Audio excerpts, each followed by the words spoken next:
Ça, c'est pas bien. Pas bien de traîner.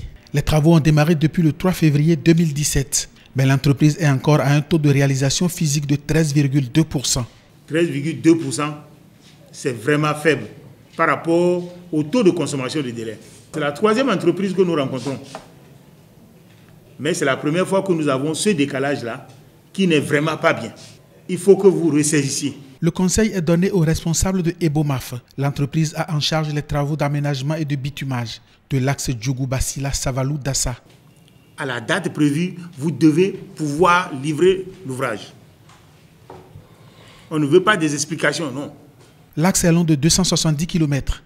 Il comprend 3 bretelles, Bassila-Manigri, Bassila-Rivière-Adjro, vers Sokodé au Togo et Prékété frontière Togo. Sur la bretelle Bassila-Rivière-Adjro, longue de 4 km 7, les travaux avancent. Cette bretelle sera entièrement bitumée aussi. Les travaux sont assez avancés parce que l'emprise est bien libérée, le terrassement est fait. Il y a même eu à certains endroits la réalisation déjà de la couche de fondation. Le constat est le même au niveau de la bretelle Bassila-Manigri qui mesure 9 km 3. Les populations adhèrent au projet. On sent que c'est une route qui est vraiment attendue. Et selon ce que le maire nous a dit, les populations elles-mêmes ont accepté de libérer l'emprise. Il n'y a eu aucune difficulté par rapport à la libération de l'emprise. Ici, les populations adhèrent au projet et offrent leur collaboration. Nous sommes très contents. Très contents parce que nous attendons cette voie-là depuis longtemps. Moi, je n'étais même pas encore né. Mais aujourd'hui, ce que nous voyons, c'est impressionnant. La population adhère. Nous félicitons le gouvernement à travers son président, M. Patrice Talon.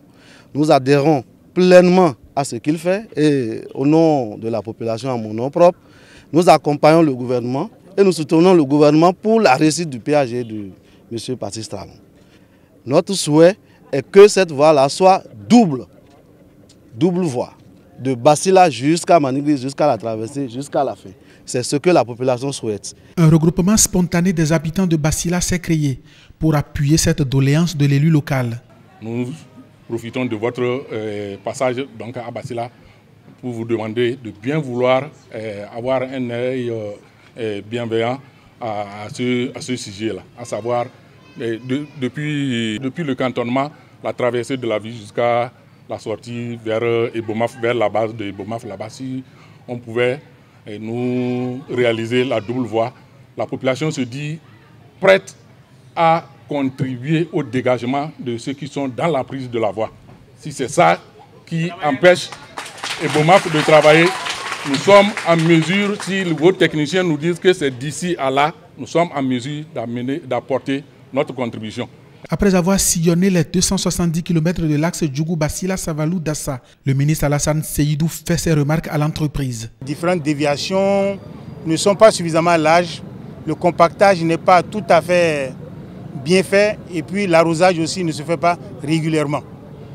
Toutes ces remarques ont été faites, je crois que les responsables de l'entreprise ont compris et qu'ils vont en tenir compte. Il rappelle aussi quelques dispositions liées à la réalisation de ces travaux.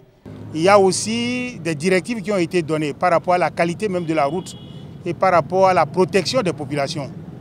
Parce que le trafic doit être maintenu au moment des travaux, de la réalisation des travaux. Donc l'entreprise doit tout faire pour protéger les populations, pour limiter le plus possible les risques. Le ministre prévoit une réunion entre le ministère, l'entreprise Ebomaf et le bureau d'études pour intégrer les remarques à la conduite des travaux.